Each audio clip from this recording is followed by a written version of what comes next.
ተነጥቋል እንደተባለው ደሞዝ ወስደው የማያውቁ ሰዎች የነዱት ጥያቄ ነው። ሰርቪስ ሰጥተው ማዳን አይደለም፣ ማዳን ከባድ ነገር ነው። ቤዚክ ሰርቪስ ሰጥተው የማያውቁ ሰዎች የነዱት ጥያቄ ነው። ሐኪም ሰርቪስ ሰጪ ሆኖ ሰርቪስ ሰጥተው የማያውቅ ሰው የሱን ጥያቄ ወስዶ እንዲነዳ ከፈቀደ ተበላሽ፣ ማንም አይሰማውም ማለት ነው። እየለፋን ነው፣ ሰው እያዳን ነው፣ እንቅልፍ አጥተን ነው የምንሰራው፣ ልጆቻችንን ጎድተን ነው የምንሰራው፣ ኑሯችን ይታሰብበት የሚልን ትክክለኛ ጥያቄ እንቅልፍ አጥቶ ማገልገል ምን እንደሆነ የማያውቅ ሰው ከነዳው ተበላሸ ማለት ነው። ተበላሸ እና ጥያቄው በሶስት ከፍዬ ነው ያየሁት እኔ። አንደኛው ጤናማ ሙያተኞች በቅንነት ደክመው ችግር ጓዳቸው ስለገባ ለምን አንታይም ብለው ያነሱት ጥያቄ አንደኛው ነው።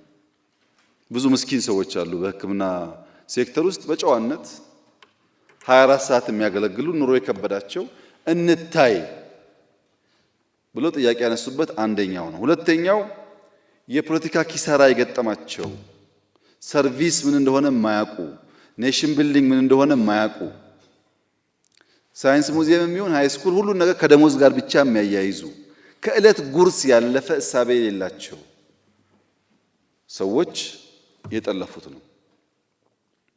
ሶስተኛው ሐኪም መሳይ ፖለቲከኞች፣ ጋውን ለባሽ ፖለቲከኞች። በነገራችን ላይ ከሕክምና ተቋም የዓመት እረፍት ወስደው ይሄን ጉዳይ ፌስቡክ ስም ቀይረው የቀሰቀሱ ሰዎች በደንብ እናቃቸዋለን። ስለማናቅ አይምሰላችሁ ዝም ያልነው። አልተነቃብንም ምናምን እንደሚሉ አውቃለሁ፣ ግን እናቃቸዋለን። ከየት ከተማ እረፍት ወስደው መጥተው እዚህ ሞቢላይዝ ሲያደርጉ እንደነበረም እናውቃለን። እነሱ ሐኪሞች አይደሉም። በድንገት ጋውን ለብሰው ሊሆን ይችላል። ጋውን ለብሰው ጋውንን የፖለቲካ መሳሪያ አድርገው የቆሙ ሰዎች አሉ። ስለማይታወቁ ግን አይደለም። ጋውን የተከበረ ነው፣ መከበር አለበት አለች እህቴ። እውነቷን ነው። ብዙ ሰው እየዳነበት ስለሆነ ጋውን ክብር አለው። ግን ያ ጋውን ሐኪሞች ሲለብሱ ብቻ ነው ክብሩ። ሐኪም መሳይ ፖለቲከኛ ከለበሰው ክብር የለውም። ሐኪም መሳይ አክቲቪስት ከለበሰው ዶክተር ኤክስ እባላለሁ ብሎ ፖለቲካ ከነዳበት ክብር የለውም። ይህንን ማጥራት ደግሞ የኔና የናንተ ስራ ይመስለኛል። በጅምላ ከሆነ አይሆንም።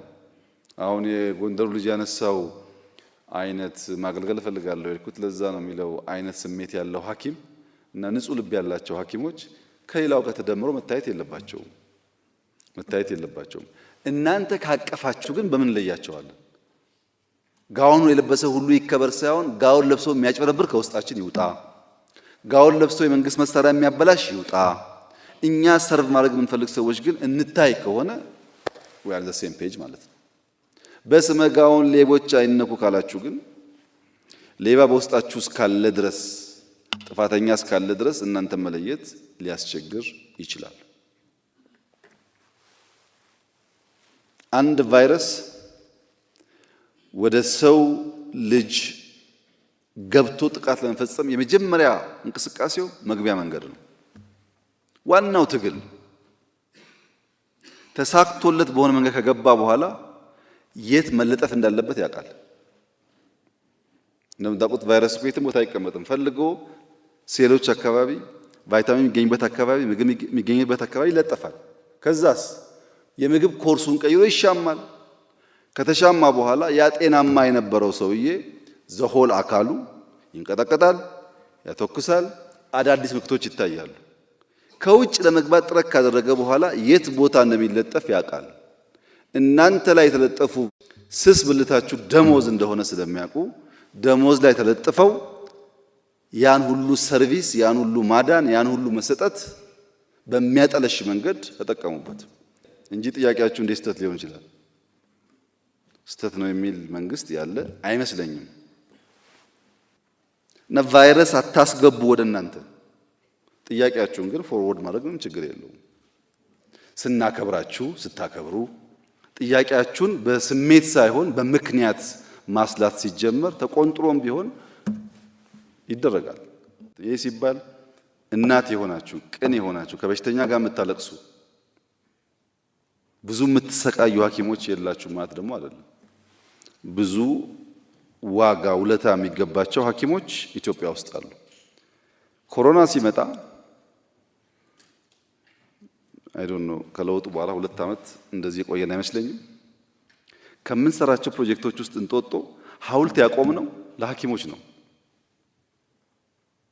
ቅድም እንደተባለው ሰው ለማዳን ቤተሰቦቻቸውን በትነው ራሳቸውን ችግር ላይ ጥለው ዋጋ የከፈሉ ሰዎች ስላሉ እነሱን እናስታውስ በሚል ነው ሐውልት የተቀመጠው። ይሄ ሁላችሁም ታውቃላችሁ። የት ሀገር እንደዚህ እንዳደረገ አላውቅም። እሳቸው እንዳሉት ነው። በጣም ብዙ ጀግና ሐኪሞች አሉ። ብዙ ሰው አድነው የሞቱ አሉ። ስለነሱ መሰማት ብቻ ሳይሆን ማስታወሻም ተቀምጦላቸዋል።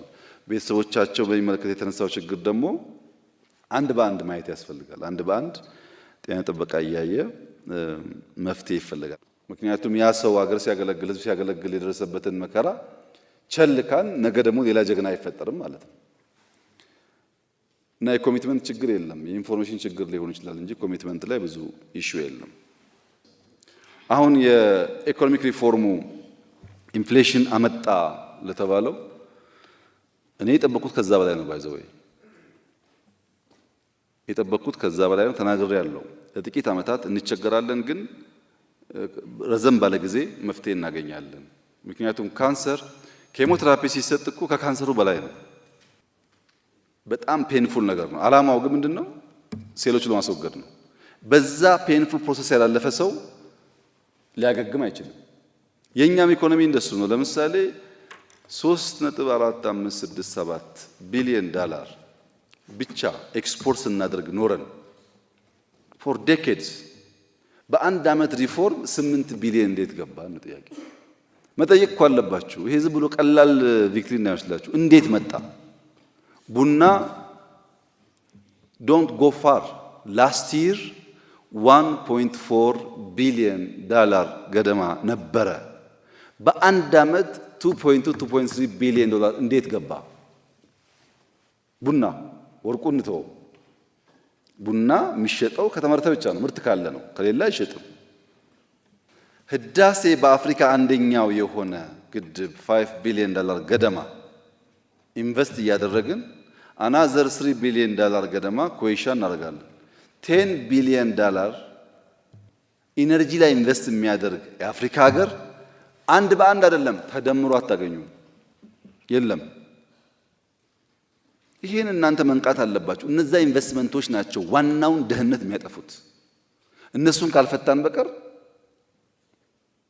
ደሞዝ ለሐኪም ወይ ለመምህር ጨምረህ ሐኪሙ መኪና መግዣ ገንዘብ ኖሮት መንገድ ካልተሰራለት ዋጋ የለው። ፋውንዴሽናል ነገሩ በጣም አስፈላጊ ነገር ነው። እሱን ሐኪሞች መገንዘብ አለባችሁ። ሕክምና ተመልሶላችኋል። ቤት በሚመለከት በአብዛኛው ክልሎች ተወያይተናል። አብዛኛዎቹ ይሰጡም አሉ፣ የቀሩትም ይሰሩበታል። አዲስ አበባ አካባቢ ላይ የተጀመረ ነገር አለ፣ በዛ ይቀጥላል። አቴ ታይም 500,000 ሰው የቤት ባለቤት እናደርጋለን።